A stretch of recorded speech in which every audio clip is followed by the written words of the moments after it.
노는 게 좋은 새 여자의 팟캐스트 놀고놀 18화를 시작합니다. 안녕하세요. 저는 약콩이고요. 보는 것이 좋은 김양치입니다. 인생의 비밀을 알게 된 선인장입니다. 우와. 헐. 인생의 비밀이란 막 사는 것입니다. 그걸 이제야 하셨단 말입니까? 네, 이제 알았습니다. 아니, 어쩌다가 그런 결론에 도달하게 되셨어요? 자, 일단 지난화 AS 좀 하겠습니다. 아, 네. 네. AS 할 거 있었어요? 네, 러시아 편에서 제가 원래 네. 음악 소개를 하면서 제가 주제로 제일 메인으로 데리고 온 사람은 프레코피예프입니다 라고 했는데 네.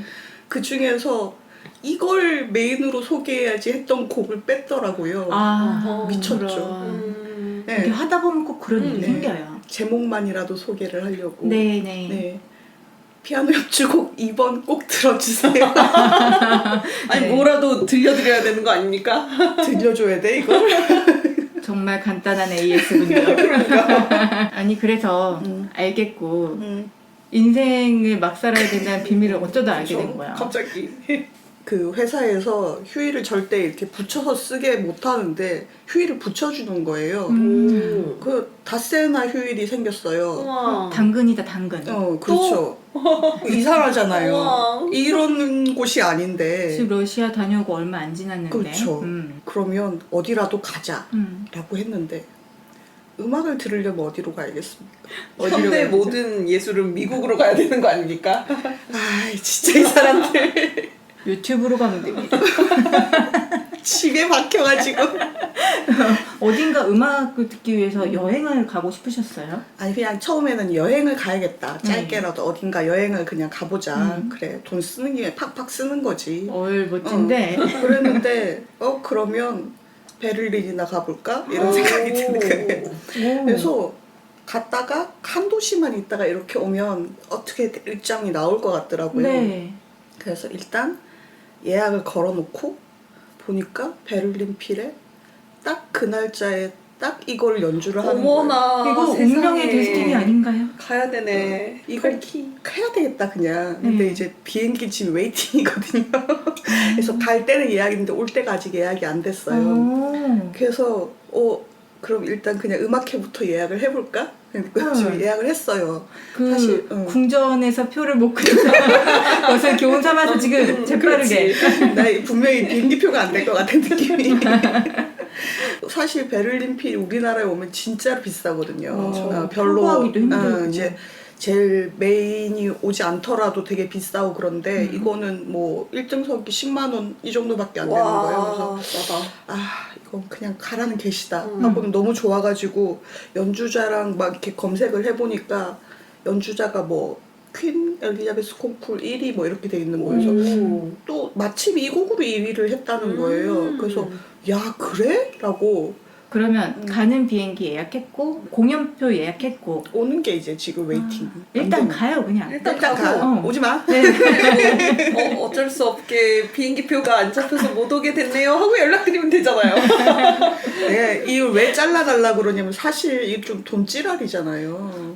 아니죠. 워낙 평소에 못 나가니까. 그러니까 보통 뭐 그래도 한 도시라도 일주일이나 돼야 유럽 쪽으로 가지. 보통은 이제 아시아권으로 이렇게 가는데 극성수기에 갑자기 시간 나서 막 3, 4일 다녀오는 사람들도 있어요. 맞아요. 한국이 워낙 휴가가 짧다 보니까 그렇게 한 도시밖에 갈 수 없는데 충분히 머문다고 생각하면 계속 아시아밖에 못 도니까 뭐 짧게라도 멀리 갔다 오시는 분들도 계시는 것 같더라고요. 그 생각을 해보니까 진짜 회사를 그만두지 않으면 다음 여행은 또 언젠지 기약을 못 하겠더라고요. 그래서 그냥 앞으로는 시간 될 때마다 그냥 나가려고요. 그냥 돈 모으는 거 필요 없어. 다 그냥 쓰려고.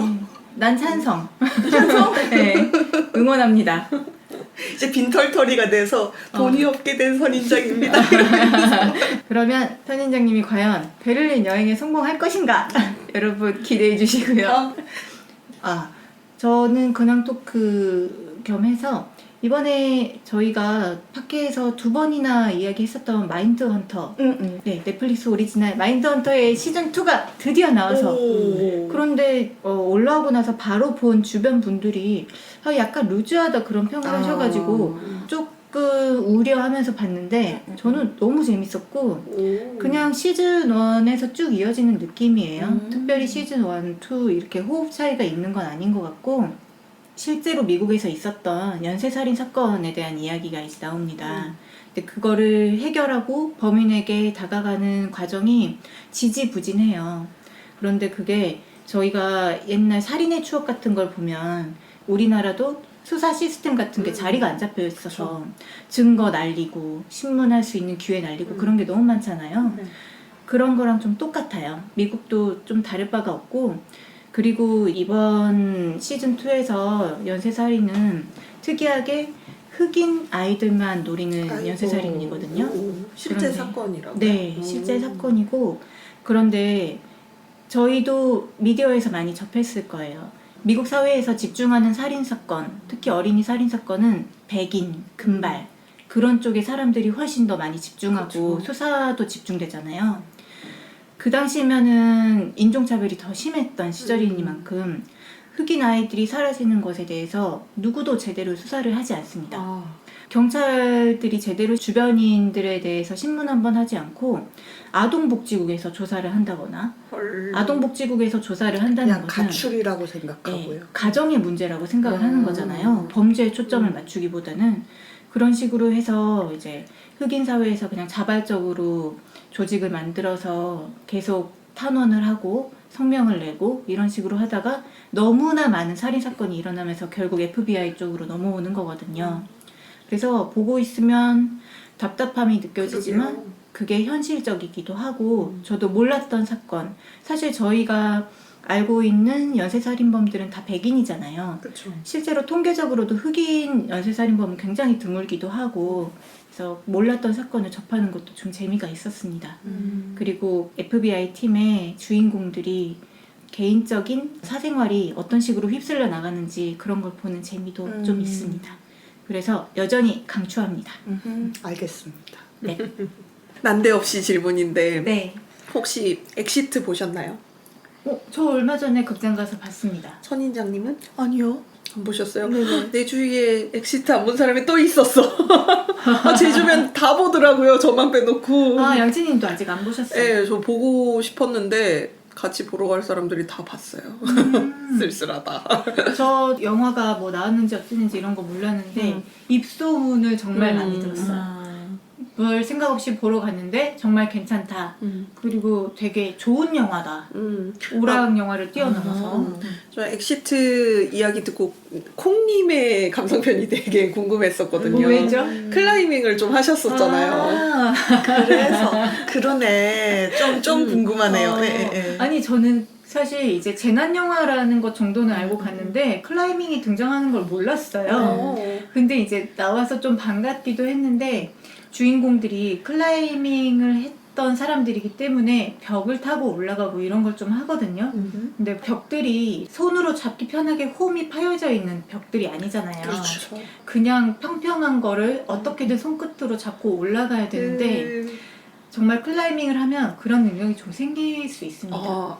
조그만 흠도 이렇게 잡을 수 있나요? 홀드라고 불러요. 그렇게 잡을 수 있는 것들을. 그래서 클라이밍장 같은 데 가면 그런 걸 이제 잘 배치하는 게 되게 중요하거든요. 초보자들이 쓰는 홀드들은 되게 손으로 잡기 편하게 생겼는데 이제 고급 전문가 쪽으로 가면 갈수록 저거를 잡으라고 달아둔 건가?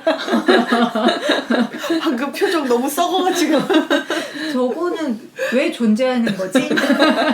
이런 생각이 들 정도로 너무 둥그스름하다던가 정말 평평하다던가 아니면 굉장히 얇고 조그맣다던가 이런 식으로 좀 잡기 힘든 것들이 있는데 결국에는 이제 팔의 근육과 악력 같은 거 그리고 클라이밍이 전신 운동이 되는 이유가 그냥 무조건 매달려 있는 게 중요한 게 아니라 웅크렸다가 몸을 좀 날리는 것처럼 하는 그런 자세가 필요해요. 반동을 이용해서? 네.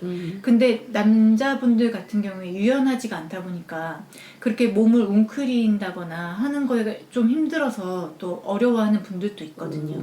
그래서 유연성도 필요하고 근육도 필요하고 좀 전신의 근육을 다 쓰게 되는 경우가 많아서 실제로 저희가 그거를 실생활에 쓸 일이야 많지 않겠지만 그런 장점이 그 영화에서 되게 잘 드러나요. 재난이 왔을 때 이미 듣고 피곤해졌어. 아니 근데 잘 생각을 해보면 그런 것도 있을 거예요. 그냥 몸을 쓰는 것 말고도 클라이밍을 하면 문제풀이라는 걸 해요. 문제풀이. 네, 오. 시작점과 끝점이 있고 오. 그 사이에 뭘 잡고 갈지는 정해져 있지 않잖아요. 자기의 키와 실력에 맞춰서 대충 저기로 가기 위해 이런 루트로 가야겠다 이런 걸 빠르게 생각을 하거든요. 그래서 그걸 보고 여기에는 손을 잡고 여기에는 발을 대고 이런 걸 생각해서 마지막 종착점까지 가거든요. 그러면은 그런 약간 재난 상황 같은 데 처했을 때 주변을 빠르게 인식하고 여기서 저기로 가기 위해서 어떤 루트로 가야 되겠다라는 걸 생각하는 건 좀 유리하지 않을까 그런 생각도 좀 들었어요. 콩님 수영도 잘 하시나요? 수영은 배영까지 배운 다음에 그 뒤로는 배우지 않고 이제 물놀이 할 때 주구장창 어쨌든 재난 상황이 오면 우리 일단, 둘은 죽고 콩님은 살아. 살겠네. 그 헬기 조정만 할 줄 알면 완벽한데. 헬기에 그렇다. 매달려서 가는 그런 그 수영 같은 경우에 자유형을 이제 주로 하는데 자유형을 하다 보면 얼굴이 물 안으로 들어가는 시간들이 있잖아요. 그게 너무 불편한 거예요. 그래서 수영장에 갈 때마다 이렇게 파닥파닥거리는 거를 했었어요. 개헤엄. 네, 근데 잘 안 돼요. 근데 갈 때마다 그냥 습관적으로 했는데 한 3년째 되던 해 여름에 갔는데 딱 되는 거예요. 오. 그래서 그 뒤로는 이제 거의 개헤엄으로만 헤엄을 하고 다니는데 그게 제일 좋은 것 같아요. 시야 확보가 되니까. 사실 저거부터 수영 배울 때 가르쳐야 된다는 말들이 많더라고요. 시야 생존을 확보를 해야 되니까 생존 수영부터 배워야 되는데 자유형은 사실 가장 빠르게 가기 위한 수영법이잖아요. 그래서 빠른 게 아니고 일단 물에 떠서 이렇게 나아가야 되는 거를 먼저 가르쳐야 되는데 선수들이나 할 법한 그런 자유형을 먼저 가장 먼저 배우게 하는 거는 좀 수영 지도로 잘못된 방법이 아닌가 이런 말을 봤었어요. 배그 할 때 수영해서 강 건너가야 될 때가 있는데 아, 배그에 수영도 나와요? 자명 굉장히 중요합니다. 자명을 해야 그걸 안 들키고 예, 총에 안 뚫히고. 총에 안 맞고 그러는데 그럼 생명력 딸지 않아요? 자명할 때? 폐에 물이 차요. 그래서 폐에 빨간불이 들어오면 그때 빨리 나와서 숨 쉬어줘야 천천히 괜찮지 만약에 그 상태로 계속 자명하고 있으면 이제 체력이 깎이죠. 제가 자명이 싫어서 어쌔신 오디세이 하다 말았잖아요. 아 그거 아직도 혹시 극복 못하셨나요? 네네, 그거 못했어요. 아니, 동굴 싫고요. 수영 싫은데 동굴에 물을 넣어놓으니까 정말 못하겠더라고요. 본인이 직접 하는 것도 아닌데도 너무 싫어요. 엑시트로 시작해서 지금 수영으로 마무리하는. 근데 엑시트에는 수영이 나오지는 않긴 하지만 엑시트의 장점이라고 한다면 정말 군더더기가 없어요. 쓸데없는 장면이 없고 사람들이 많이 언급했던 거라서 저도 좀 기대하고 갔었는데 심파가 들어갈 수 있다거나 뭔가 감정을 자극할 수 있는 부분들이 있음에도 불구하고 안 하고 다 넘어갔어요. 오, 한국 영화에서 그러기 힘든데. 네, 정말 힘들죠. 네. 근데 그걸 해냈더라고요. 오호. 그래서 되게 담백한 느낌이 들고 어떻게 보면 약간 유치한 개그들이 있기는 해요. 근데 그런 것들이 메인이 아니기 때문에 괜찮았어요. 조정석 배우랑 임유나 배우의 그 케미도 좀 괜찮았고요. 임유나예요? 그런 것 같아요. 유나 씨 성을 처음 알게 됐네요. 근데 또 꼭 극장 가서 봐야 되는 작품이라고는 말하기 힘든 것 같고요. 근데 한 번쯤은 꼭 봐주시는 게 괜찮은 것 같아요. 상당히 교육적이라고 들어가지고.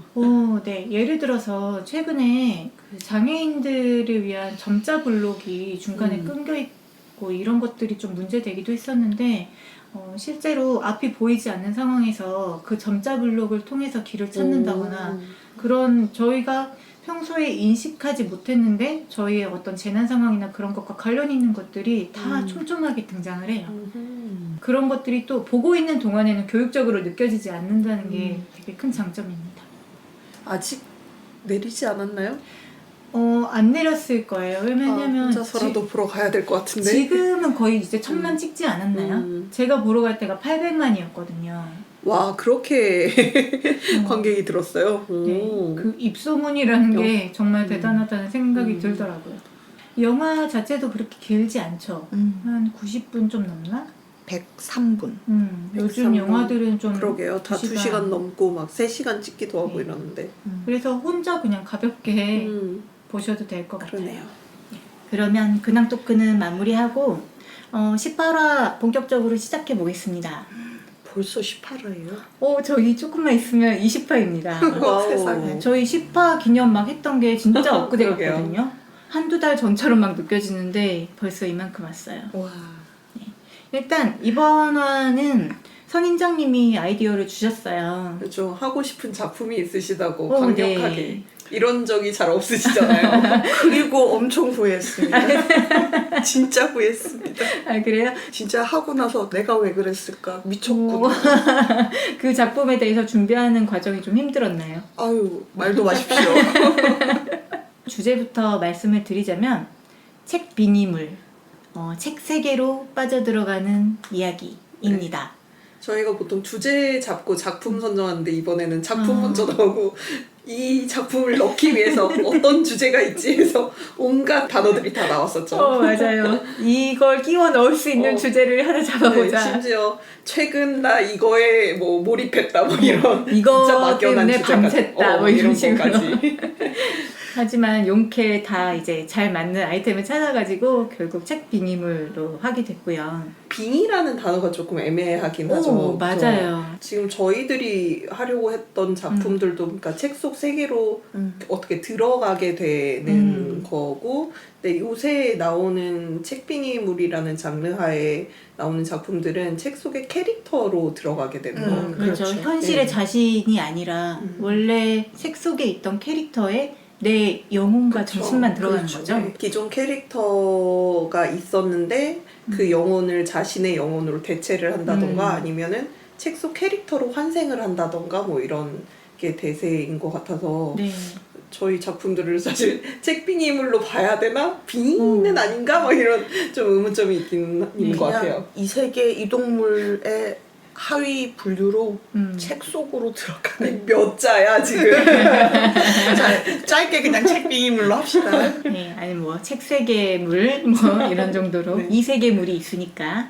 그러면 오늘 이렇게 책 세계물로 주제가 잡히게 된 작품 빠밤 두둔 현판의 최고봉 루피아를 씹어먹고 미니북스를 씹어먹은 아 정말 그런 한국 작품이야? 판타지의 자존심. 네, 지금 현대 판타지 1위 부동의 1위를 차지하고 있는 전지적 독자 시점 들고 왔습니다. 와 이게 그 사람들이 정말 자주 이야기하는 전독시. 그렇죠. 네, 그렇습니다. 네.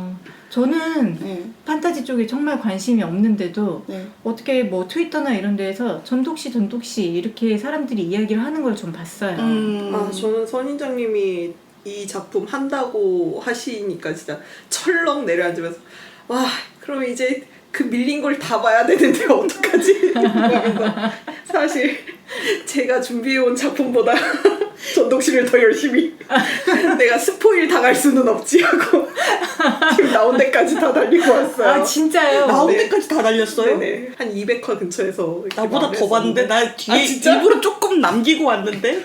저는 그걸 봤기 때문에 그래서 지금 이 시점에 하겠다고 하신 거구나라고 생각을 했었는데요. 잠깐만, 지금 마무리 사부가 중이니까. 완결이 됐고 이제 진짜 마지막만 남은 이야기니까 그러니까 그래서- 완결을 다 보고 하고 싶은 마음도 있고 그렇죠. 완결 네. 한 발짝 전에 이야기하고 싶은 그런 마음이 또 있잖아요. 그렇죠. 그래서 그 마음이 시구나라고 생각을 했는데 네, 그러니까 완결이 거의 나서 지금 이제 들고 온 건 맞고요. 나 근데 갑자기 그걸 한번 해보고 싶은데 뭐.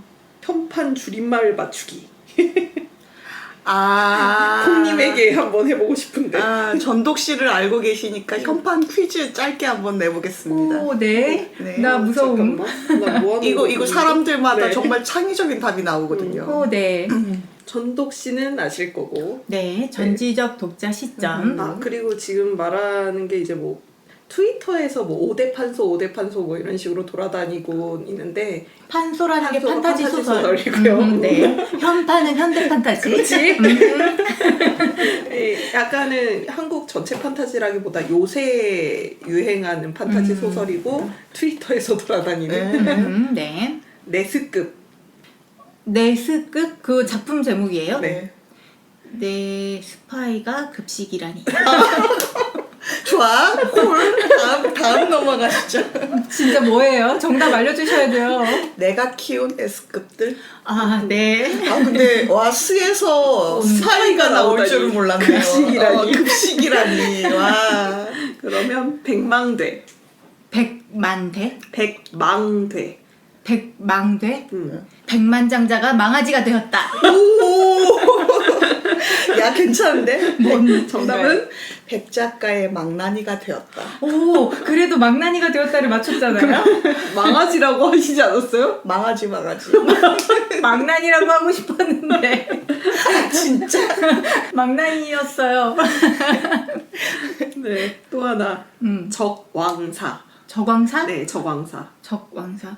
적군의 왕과 사랑에 빠졌다. 오. 적국의 왕자로 사는 법. 아, 네. 완벽하게 맞춘 게 하나도 없어요. 아유 그래도 굉장히 센스 있으신데요. 그러게요. 아 근데 전 이제 판타지 쪽 잘 보고 그쪽 네. 게시판 같은 데도 좀 들어가는 편인데 이제 다들 줄임말로 이렇게 추천을 해주시고 네. 그런 관련 이야기를 하니까 진짜 아 그래 이 작품이 재밌어? 근데 원작이 뭐야? 그래서 검색할 때마다 조금 어려웠던 기억이 있었는데 추천조차 줄임말로 네. 그쵸? 하시나요? 네. 이미 그들만의 리그가 이렇게 딱 결성이 돼 있어서. 아 정말 맞추기 힘들었어요 초반에. 이 전독시는 몇 년부터 연재되었는데 아직도 부동의 1위인가요? 아 연재는 2018년 1월부터 했고요. 그렇게 오래되진 그쵸. 않았군요. 예. 뭐 일주일에 거의 매일 5번? 연재하다가 5번 이 정도? 그러니까 일주일에 4번, 5번을 연재한다고요? 네. 예, 예. 그만큼씩 계속 한 편씩 올라오는 거예요. 오, 대단하다. 네. 이게 쌓아놓은 글도 있겠지만 네, 세이브 계속, 파일들. 계속 써가면서 이제 올라가는 그런 것도 있고 그래서 대단하다 뭐 이런 뒤에 그런 이야기 조금 하려고 그랬는데 네. 미리 좀 나왔네요. 네. 그냥 간단히 줄거리 소개하겠습니다. 네. 네. 미노소프트 게임 회사 QA 부서에서 일하는 28살 계약직 회사원 김독자. 이름이 정말로 김독자입니까? 예, 네. 본명입니다. 네. 네. 딱히 친하게 지내는 사람도 없고 독자의 유일한 취미가 하나 있는데 웹소설 보는 것. 네. 중3 때부터 지금까지 연재되고 있는 웹소설 멸망한 세계에서 살아남는 3가지 방법. 줄여서 멸살법을 읽는 게 유일한 낙으로 알고 사는 사람입니다. 네. 그렇다고 이 소설이 인기가 있느냐? 노노노. 인기도 연재 수가 3,000편이 넘고요. 평균 조회수 1.9회. 1.9요? 예, 평균 댓글 수 1.08개. 그러면 지금 글을 쓰고 있는 작가랑 이 김독자랑 둘이만 보고 그렇죠. 있다고. 거의 그렇다고 보시면 그들만의 됩니다. 리그. 예. 그러네. 진짜 이제 초반에는 좀 뭐 이제 댓글이나 조회수가 좀 있었지만 긴 연재 시간도 그렇고 스토리도 또 좀 약간 망작빌이 나는 거예요. 그래서 그 스토리를 따라오는 게 김독자밖에 없는 거죠. 네. 오늘도 이제 업로드된 소설을 보기 위해서 폰을 켰는데 네. 갑자기 멸망한 세계에 살아남는 3가지 방법이 있다. 이제 몇 개는 잊어버렸다. 그러나 한 가지는 확실하다. 지금 이 글을 읽는 당신은 살아남을 것이라는 사실이다. 이러고 완결이 났어요. 갑자기. 그리고는 에필로그만 남았다고 해요. 그래서 김독자는 완결 잘 봤다고 쪽지를 보내죠. 작가 TLS123에게 쪽지가 옵니다. 덕분에 완결까지 했다. 그리고 공모전에 입상까지 했다. 남아있는 에필로그는 유료화로 공개할 예정이다. 그리고 유일한 독자였던 당신에게 작은 선물을 준비했다. 이렇게요. 예, 다음날 퇴근길에 지하철을 타고 집에 가는데 우연히 회사 동료 유상아 씨와 부장 한명호 씨도 타고 있고 뭐 그냥 타고 갔는데 7시 되면 항상 업로드가 되거든요, 소설이. 네. 그래서 이제 딱 경건한 마음으로 6시 55분에 폰을 켭니다. 네. 근데 보니까 메일이 하나 와 있어요. 작가에게 뭔가 파일이 첨부된 메일이 와 있는 거예요. 그리고는 그럼 응원 댓글이라도 달아야지 첫날이니까 해서 이제 딱 댓글을 달려고 멸살법을 눌렀는데 소설이 싹 삭제가 됐는 거예요. 그 몇천 개가 넘는 것이. 싹 다. 음. 갑자기 또 지하철도 뒤숭숭해요. 불이 꺼지고 기관사가 모두 도망가라고. 호호. 예, 또 어디서 많이 보던 느낌 세계가 아닙니까? 멸망하고 있다. 그렇죠. 그래서 갑자기 메시지가 뜹니다. 행성계 무료 서비스가 종료되었습니다. 메인 시나리오가 시작됩니다. 이렇게. 헐. 예, 사람들이 막 엄청 이게 무슨 일인가 우왕좌왕하죠. 네. 그런데 이제 김독자는 이게 너무 익숙한 상황인 거예요. 소설 속에서 보던 상황인가요? 예, 딱 항상 멸살법의 시작이 딱 이렇게 어. 시작하거든요. 예. 그리고는 도깨비가 나타나요. 도깨비. 예.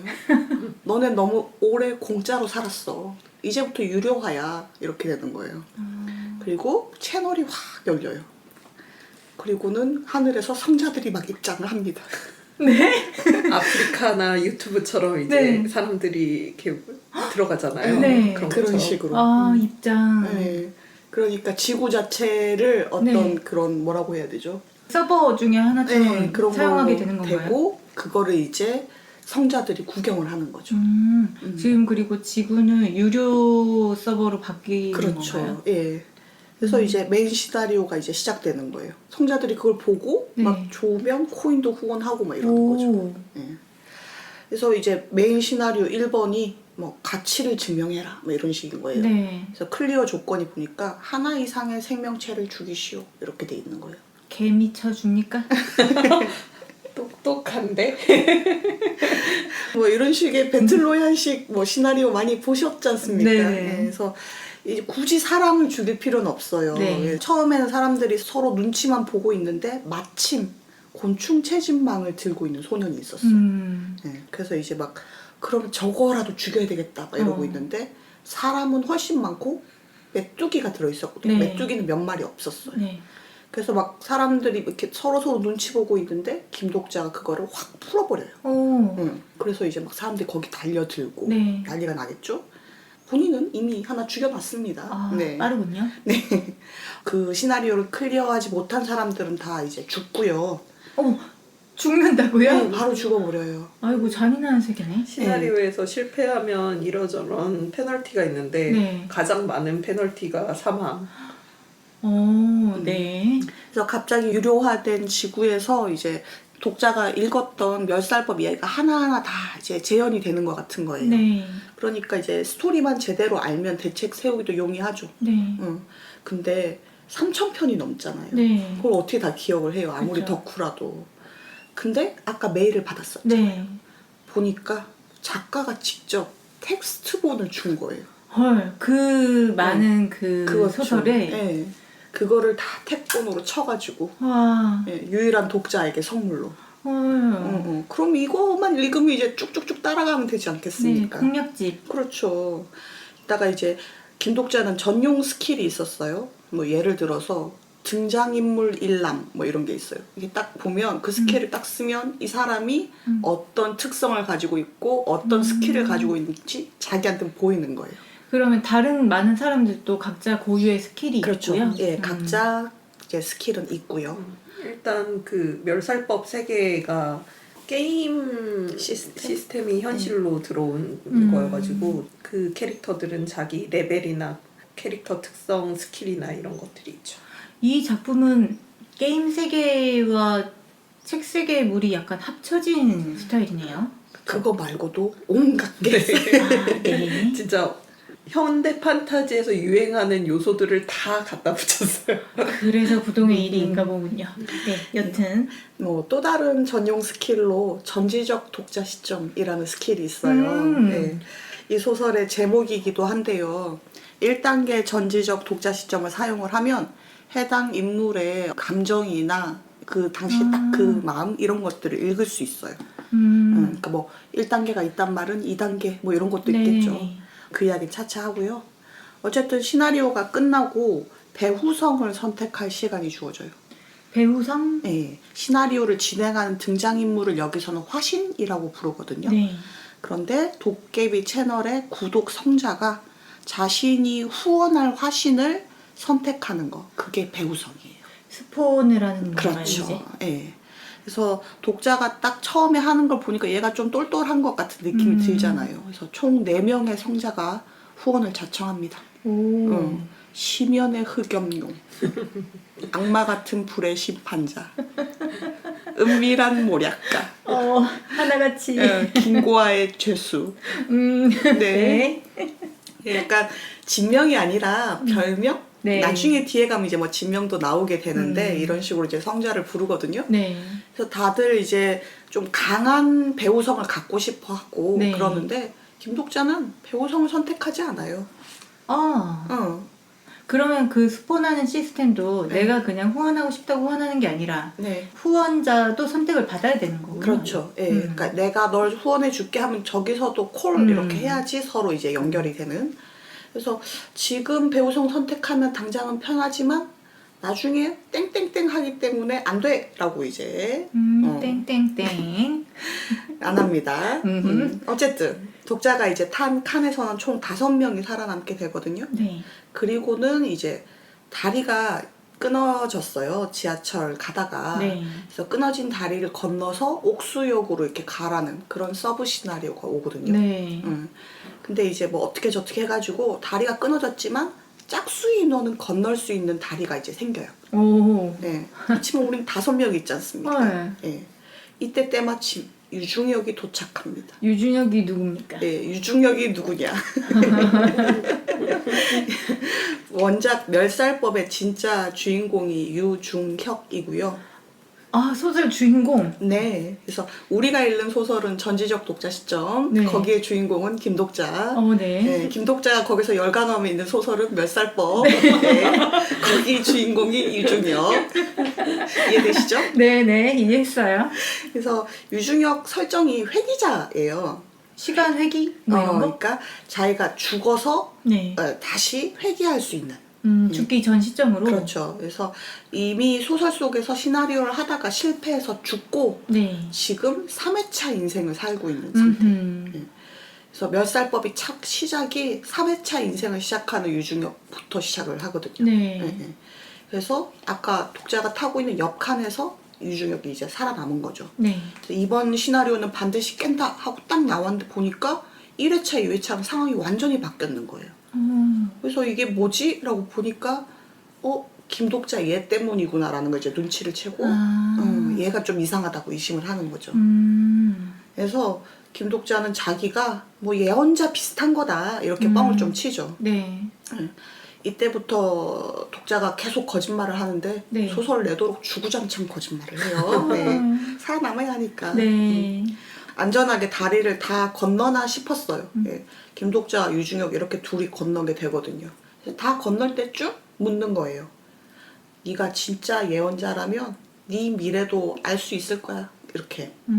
그래서 갑자기 멱살을 딱 잡더니 내가 지금 이 손을 놓을까 놓지 않을까 이렇게 묻는 거예요. 그래서 김독자가 그렇게 말하죠. 그냥 이 손 놓고 꺼져라 빌어먹을 새끼야. 그리고 다리 밑으로 떨어지죠. 그래서 이제 유중혁이 정말 환하게 웃으면서 이제 믿겠다고. 너 예언자 맞구나 이러면서 떨어지면서 독자는 생각합니다. 이제 그 방법을 써야만 되는 것인가. 자, 다음 이 시간에 대해서. 잠깐, 여기서 끝나요? 아니, 설마. 빨리 더 말해줘요. 깜짝 놀랐네. 자, 이제 간단하게 작품에 대해서 알아봅시다. 아니, 잠깐. 스토리 더 이야기해달라고요. 뭐 하는 짓이에요? 그럼 좀 이따 이야기합시다. 현기증 나네. 네, 아까 이제 말씀드렸던 것처럼 꼭 다양한 장르가 골고루 섞여 있어요. 방송 시스템도 있고, 게임 시스템도 있고, 봤듯이 회기물도 있고, 책빙이도 있고, 책 속으로 빙이 그것도 있고, 이거 말고도 각각 이제 뭐 에피소드마다 조금씩 이제 들어가는 그런 어떤 장르들도 있고요. 네. 진짜 모을 수 있는 건 다 모아놨다고 보시면 돼요. 네. 예전에 방송 들어보시면 양치님이 근황 토크 때 넌지시 이 작품을 추천한 적이 있어요. 그래서 제목을 직접적으로 언급하진 않았고 다양한 장르가 골고루 섞여 있어 재밌어요 뭐 이런 식으로 지나가는 식으로 이렇게 언급을 했어요. 네. 네. 근데 저는 그 양치님의 그지 같은 영업에 낚여서 봤고요. 그러다 지금 팟캐까지 왔고요. 네, 결론은 뭐 재밌었습니다. 제가 좀 뭐 깔짝이는 장르 문학이라고 해봐야 거기서 거기거든요. 좀 양도 많지도 않고 근데 양치님은 좀 제 기준으로 봤을 때 정말 5만 가지를 보시더라고요. 네. 제 기준으로 봤을 때는 거의 전문가입니다. 그렇죠. 그러니까 저는 진짜 못 읽는 장르 문학 중에 하나가 무협물 진짜 못 읽거든요. 아, 네, 예, 저도. 예. 근데 그런 것도 되게 잘 읽으시고 어쨌든 뭐 종류도 많고 양적으로도 압도적으로 많으시거든요. 근데 그 성의 없는 영업 다 하기 중요한 겁니다. 진짜 성의 없게 영업하는 건 좀 기분 나쁘지 않나요? 그런데도 넘어가는 님은 그게 더 기분 나빠. 그런 내 자신이 너무 싫어. 솔직히 제 영업에 넘어가신 거보다는 트위터 이런저런 2차들을 보고 넘어가신 거 아닙니까? 아닙니다. 아닙니다. 자꾸 그런 식으로 또 회피하지 마세요. 아니 근데 그때 양찌님이 영업을 하지 않았더라도 언젠가는 결국 봤을 작품이지 않나요? 그래서 어쨌든 그때 마침 또 연휴기도 하고 어쨌든 그래서 뭐 보고 파닥파닥 느껴서 덕질도 하고 아 인생 폭망하고 뭐 그런 거죠. 덕질을 했다는 것은 뭐 2차도 파고 막 이런 거를 말하는 건가요? 그러니까 제가 한때 트위터 한다고 삶이 이렇게 접혔다고 그랬잖아요. 네네네 삶이 그게- 폭망했다고. 그렇죠. 그게 다 이 덕질한다고. 아 전독씨 때문에 그렇게 이거 글 찾아서 막 본다고 난리가 났었죠. 어쨌든 뭐 이제 작품 특징이라고 하면 이제 뭐 계속 끊임없이 사건이 일어나요. 몰아치죠. 네, 정말 잠깐 끝나고 뭐 이제 숨 좀 돌리려고 하면 그 다음 떡밥 나오고 그 다음 떡밥 나오고. 네. 근데 어쨌거나 연재 내내 그 김독자는 계속 게임 내에서 네. 뭔가 살아남아야 하는 서바이벌의 상황인 거예요. 네. 그리고 유중혁과 콤비가 되어서 계속 같이 살아남습니까? 아 그렇습니다. 네. 유중혁 말고도 이제 계속 동료들이 나오거든요. 네. 이건 좀 뒤에 이제 이야기를 할게요. 네. 뭐 떡밥도 계속 나오고 그걸 이제 뭐 잘 회수하기도 하고요. 네. 뭐 가끔씩 이제 또 허를 찌르는 전개 같은 것도 있어요. 그래서 이제 이런 게 잘 버무려져서 뭐 강약, 중강약 잘 살려주는 것 같고요. 네. 설정 자체가 이야기라는 거에 굉장히 무게중심을 두고 있는 소설이에요. 네. 그 성자들이 막 채널 들어와가지고 후원을 하고 하는 게 이야기를 듣고 싶어서 목마른 인물들이거든요. 아. 그래서 거기에 있는 화신들이 업무를 완수하고 자기만의 이야기를 만들어가면 그 인물들 자신이 설화라는 걸 쌓게 돼요. 이야기 포인트 같은 건가요? 그렇죠. 그래서 그거 자체가 스킬처럼 어떤 힘을 쓸 수 있게 되거든요. 예를 들어서 김독자가 얻은 설화 중에 돌멩이와 나라는 설화가 있어요. 네. 그래서 이 설화를 사용하면 돌멩이와 나잖아요. 네. 존재감이 돌멩이가 되는 거예요. 아무도 신경 쓰지 않나요? 적의 눈에 띄지 않아. 아주 유용한. 좋은데? 생각지도 못했던. 플레이어의 어떤 개인적인 히스토리가 하나의 이야기가 되고 그렇죠. 성자들은 그걸 보기 위해서 후원을 하고 돈을 내고 그런 그렇죠. 거예요? 그래서 그 설화들이 쌓이면 어떤 권력까지도 쌓을 수 있는. 네. 그래서 설화를 스킬처럼 사용하기도 하고 네. 이렇게 뭐 신체를 강화해 주기도 하고 진짜 뭐 이야기가 권력이자 세계를 돌아가게 하는 원천인 세상이에요 거기가. 네. 그래서 사람들이 자신이 쌓은 설화를 많은 사람들이 좀 이제 회자되게 하고 싶은. 예. 그리고 실제로 그렇게 되면 더욱더 그 사람의 어떤 급이 올라가는. 네. 그래서 실제 보면 거기에서 좀 설화가 잊혀져 가는 존재들이 있어요. 네. 예, 성자인데도 거의 사람들이 이제 그 설화가 있었어? 그럼 그 성자는 되게 쪼렙 힘이 약해지며 몸을 구성하는 설화가 막 부서져 내리기도 하거든요. 예, 그래서 막 응급처치로 설화 팩을 막 수혈하고 막 이런 것도 있어요. 그러면은 나의 설화를 타인에게 줄 수도 있고 네, 그런 것도 있어요. 네. 또 이야기가 개연성이 떨어지면 재미가 없잖아요. 네. 그래서 여기 이 소설 내 이제 설정에 따르면 개연성이라는 게 굉장히 중요한 요소거든요. 네. 그래서 이를테면 이제 김독자가 멸살법을 다 읽었으니까 웬만한 미래는 안단 말이에요. 네. 너무 미래까지 알고 있어. 그래서 이거를 동료한테 내가 봤는데 이 다음엔 어떻게 돼? 라고 이야기를 하면 그게 자체 필터링이 돼버려요.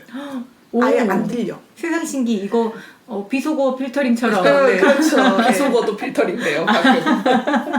하지만 다 해석되지.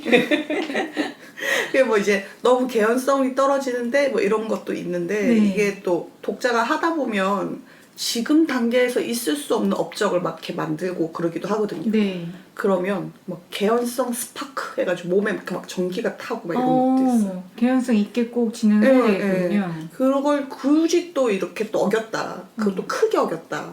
개연성 후폭풍 뭐 이런 게 거기도 하고. 작품에 그런 특징이 있고 다른 또 특징이라고 하면 이제 메타적인 요소를 굉장히 좀 적극적으로 활용한다. 네.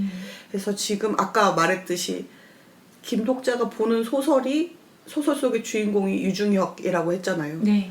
그리고 이제 그 현실이 된 세계를 원작을 계속 바꾸어 나간다. 이게 네. 지금 큰 틀인데 어떻게 보면 현실 세계에서 우리는 또 김독자가 주인공인 책을 네. 보고 있죠. 그래서 이제 실제 전독시 독자들 사이에서는 우리가 독자가 아니라 사실은 성자가 아닌가 뭐 이런 이야기를 하기도 하고요. 그렇죠. 예, 현대 판타지물이라서 자체 이제 처음 초반의 배경이 서울이거든요. 네. 그래서 서울이기 때문에 좀 느낄 수 있는 재미도 좀 있어요. 아까 옥수역만 나와도 그렇죠. 그래서 3호선을 딱 탔는데 김독자가 탔던 딱 극한에 탔는 거예요. 좀 있으면 무슨 일이. 덕후다 덕후. 네, 막 그런. 네. 제일 인상 깊었던 메타적인 요소라고 하면 이게 좀 스포인데 네. 그냥 이건 말할게요. 예, 안 들으실 분 한 3분간 스킵하시면 됩니다. 예. 소설 흐름상에 이제 독자가 이제 자기가 되게 잘 하고 있는지 시나리오의 끝으로 이제 갈 수 있을까 막 이런 갈등을 하는 부분이 있거든요. 네. 그래서 되게 분위기가 좀 멜랑콜리하게 이렇게 변하면서 네. 날짜를 봐요. 스마트폰으로 날짜를 보더니 되게 묘하게 착잡해하는 거예요. 이렇게 오늘은 2월 15일이다. 뭐 이러면서 계속 이제 날짜를 생각을 하는 거예요. 네. 그리고는 하늘에서 막 눈이 내려요. 네. 나중에 이제 그게 나의 생일이다 이렇게 이야기가 나오거든요. 네. 그러면서 내가 지금 잘 하고 있나 뭐 이런 식으로 이제 약간 고뇌하는. 근데 연재하는 날이 딱 2월 15일이었는데 눈이 딱 내렸었거든요. 그러니까 이제 괜히 이제 팬심으로 무슨 말인지 알겠죠? 기분이 참 묘해지면서 트위터에서 뭐 팬들이 진짜 울부짖고 난리가 났었죠. 아니 눈이 그렇게 자주 오지도 않았잖아요. 그쵸. 근데 그날 하필이면 중이중이하죠. 이거 근데 팬들이 할 때는 진짜 재밌었겠다. 정말 저는 그때 전독 씨가 워낙 몰아치는 작품이어서 네. 저도 초반 봤을 때 진짜 끊이지 않고 200편을 이렇게 봤었거든요. 와. 장 줄여가면서. 네. 근데 그걸 계속 할 수는 없잖아요. 네. 그래서 연재 작품이니까 바로바로 따라가는 재미도 있겠지만 전 좀 몰아서 사건 하나 통째로 보고 이렇게 보는 걸 좋아해가지고 좀 네. 미뤄둔 상태여서 그 부분을 연재를 못 달렸어요. 아, 저런. 근데 이번에 이제 봉인 풀고 네. 달리면서 이렇게 봤는데 그 화 자체가 되게 애틋한 마음이 생기게 하는 그런 분위기가 있었는데 이거를 그때 진짜 눈 내리는 날 2월 15일 날 봤으면 진짜 팬들은 어떤 마음이었을까 이런 생각이 들더라고요. 약간 소름 돋았을 것 그쵸. 같아요. 네. 그러니까 제가 현지를 접고 트위터질을 하면서 아니 이거는 약간 하늘이 작가를 돕는 느낌도 좀 있는데. 약간 작가는 그 눈 오는 날을 맞춰서 생일을 정하고 그 편을 올려야지라는 마음을 먹지 않았을까요? 눈까지는 잘 모르겠는데 생일은 확실히 저는 그 올린 날에 맞췄을 거라는 생각이 좀 들더라고요. 그랬을 것 같지만 거기서 그 타이밍에 눈이 그러니까요. 내려도 대단하다. 선인장님의 전지적 독자 시점 이야기는 18화 2부